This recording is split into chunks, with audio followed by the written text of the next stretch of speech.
later.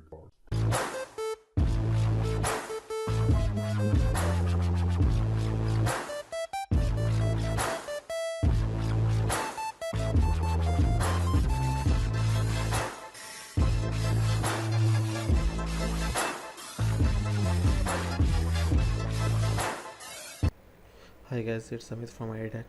Welcome to my channel again. Today in this lesson we are going to see how does the internet actually works, because here's the thing that we use every single day and we completely take it for granted. So before we start developing awesome websites and web apps for the people through the internet, so it's really important that we understand the fundamentals of how does the internet actually works. So what exactly is the internet? Well, a lot of people think it's a cloud, so something that's hanging around in the sky. It's super complex and super difficult to understand, but the internet is very simple. So all it is just a long piece of wire, and the wire that connects different computers to each other.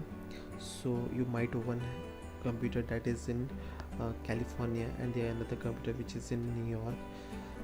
They can talk to each other and transfer data through this giant wire. Now some of these computers attached to the internet have a very special job. They have to be online 24/7, ready to serve you all of the data and the files that you are requesting. And the computer that are doing that job we would call as a web server, and computers that any user would use to access the internet is called a client. So now you can imagine a web server as a giant library that's open 24/7, and you can go in there at any hour of the day and request, I want to see Google homepage and take news, and it will serve you all of the file and data that you need to able to see that websites. You can imagine if there's a library that's big enough to house of all of these websites, it's going to be pretty difficult to quickly locate the things that you want out of this giant library. So how this problem is solved? Well, you are sitting at home and you typed in google.com on your computer. What happens behind the scenes is that your browser will send a message to your internet service provider.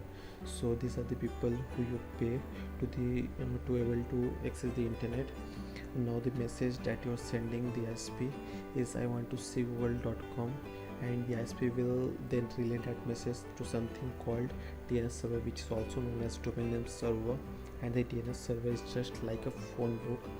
And what happens when you make that request through your browser is the DNS server will look up in its database and locate what is the exact IP address of that website that you are trying to access.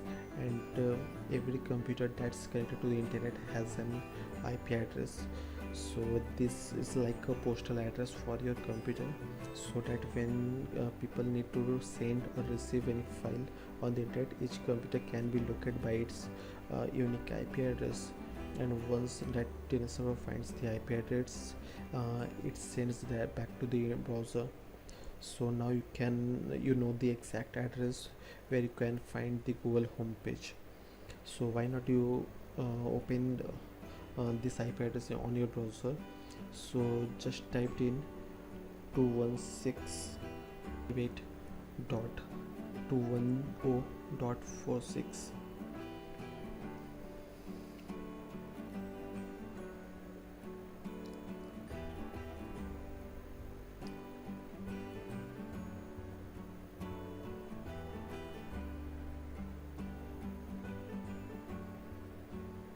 So as you can see that Google homepage. If you like this video, give a thumbs up and share with your friends, and see you in the next video.